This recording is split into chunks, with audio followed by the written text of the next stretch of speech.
Welcome to the Philadelphia March for Our Lives. I'm Rachel Steinig, one of the student organizers of the march. Thank you all for joining us. We've gathered here as students, parents, teachers, families, and most importantly, as a community, because we have had enough. We are sick and tired of mass shootings happening in schools. We're fed up with the representatives that are being bought out by the NRA.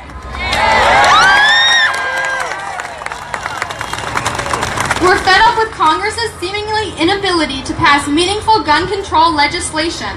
Congress, we don't want your prayers. We want gun reform.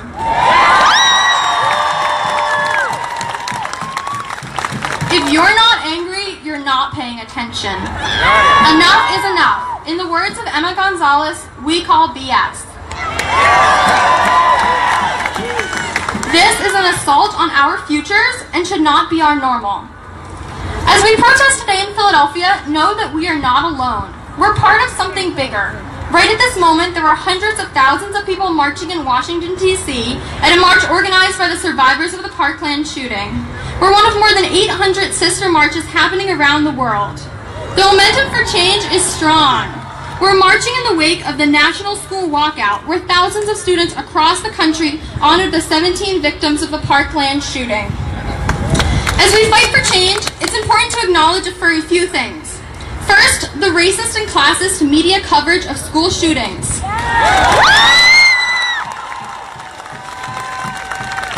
If Stoneman Douglas had been a poor school in a black neighborhood, the shooting and subsequent movement would definitely not have received as much coverage and popular support.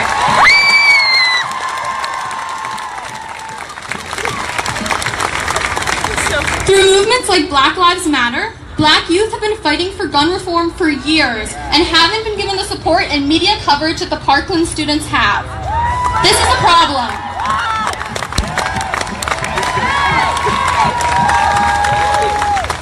Second, we have to acknowledge that the discourse surrounding mental illness and mass shootings is problematic. Yes, we need better mental health resources, but the link between mental illness and mass shootings is weak. Mental illness doesn't cause mass shootings. Guns do.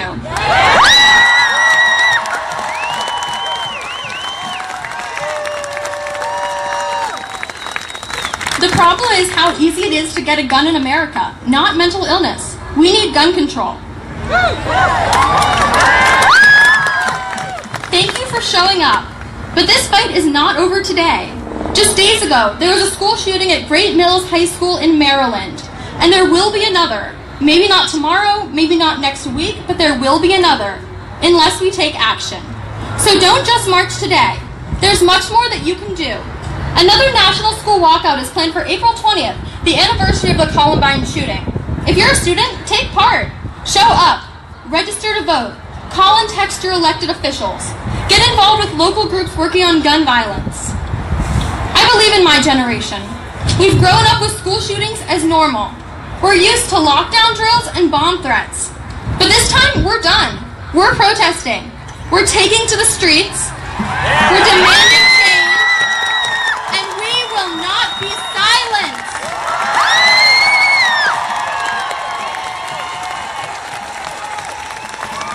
Stand up. So I invite you to listen to our incredible speakers at this rally. I encourage you to continue to resist. Because at this point, silence is not an option. When injustice becomes law, resistance becomes duty. So let's get to work.